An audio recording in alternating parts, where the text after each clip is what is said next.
Welcome to Local Edition on Time Warner Cable. I'm Steve Swatt with the Sacramento Report.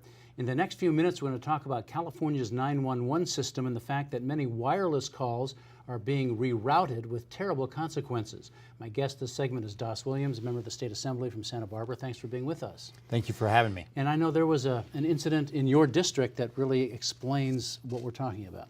Absolutely. In January, a very healthy 23-year-old woman died of cardiac arrest. Her father found her when she was still alive, called 911 in far enough time to save her life. And mind you, there's a fire station a mile and a half away from her house. But most wireless calls are picked up by the CHP. So when he called 911 from a cell phone, it went to CHP's dispatch in Ventura. They didn't know the streets as well. This is, 30 miles away. And the cell tower location data was also off. So that cell tower, when they sent a team out, they busted down a door in a house on the other side of Santa Barbara. And in all, it was over a 10-minute delay, and she died because of it.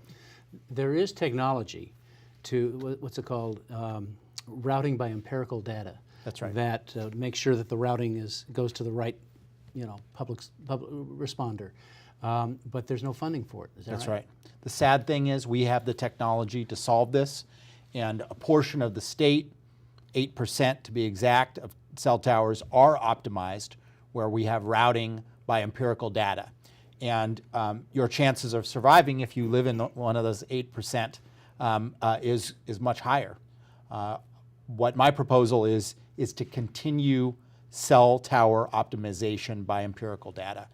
It is a very small amount of money, and actually Cal OES, the Department of Emergency Services, they received huge awards for the optimization that they were doing, and we think, consider it's an award-winning program, it should be restarted. But funds to restart it are not in the budget. They are not in the budget.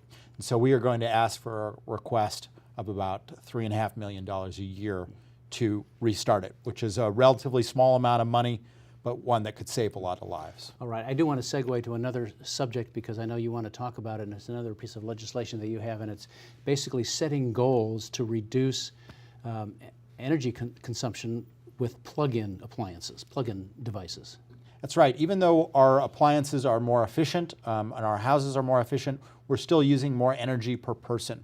And that, of course, is contributing to global warming. And of course, it's also contributing to how high your energy bill is. And the technology is out there to reduce the energy load that plug-in appliances use.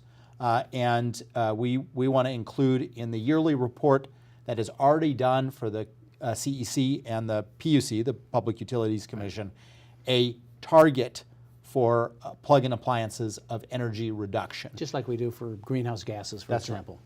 Right. And we've found with other areas, this is a good way and a cheap way to reduce energy usage and, of course, help the environment, but also help our bottom line. Only a few seconds left, though. You do have some major opposition, the major technology firms and associations, whose Sure. devices are plug-in. And I think they're going to be very able to reduce that load, and we've put in a provision that the goal can be adjusted downward if it's not technically feasible. But if it's technically feasible, we want them to use less energy. All right. Das Williams of Santa Barbara, thank you very much for coming by and talking about these two issues. We're going to follow them with interest. Thank you so much. And thanks to our viewers for watching Local Edition on Time Warner Cable.